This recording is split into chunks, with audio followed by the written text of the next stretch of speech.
Friend பர்த்டேக்கு மதிய சாப்பாடு கூட்டி போன இடம் கான் ரெஸ்டாரண்ட். இது மஸ்ஜித் இந்தியா கேஎல். அதாவது தந்தூரி ஐட்டம், டிக்கா ஐட்டம், நானு, அதுக்கு தால், அது இல்லாமல் சிக்கன் பிரியாணி, மட்டன் பிரியாணி,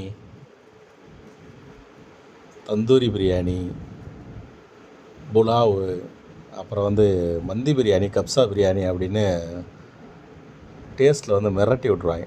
அதாவது சில உணவுகளை அந்த நாட்டோட உணவு கடைகளில் சாப்பிட்றது தான் நல்லாயிருக்கும்.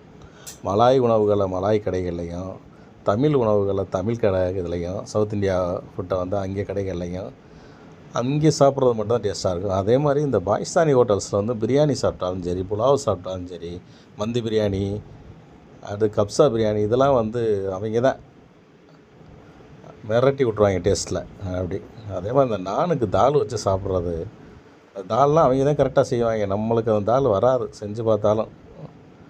அதே மாதிரி இந்த கடைசியாக சாப்பிட்டு முடிச்சோடனே அந்த ஸ்வீட் சாப்பிட்றவன், அந்த ஸ்வீட்டு அவங்க செய்கிற ஸ்வீட் இருக்குது, அது ரொம்ப ரொம்ப இனிப்பு இல்லாமல் டேஸ்ட் அதிகமாக சீக்கிரம் சிரிக்கக்கூடியதா அப்படின்னு இருக்கும். அதனால் எதை எதை பாரம்பரிய உணவுகளில் அந்த உணவு கடைகளில் சாப்பிட்றது தான் ரொம்ப டேஸ்ட்டாக இருக்கும் அப்படிங்கிறது தான் இதன் மூலமாக நம்ம சொல்ல வர்றது.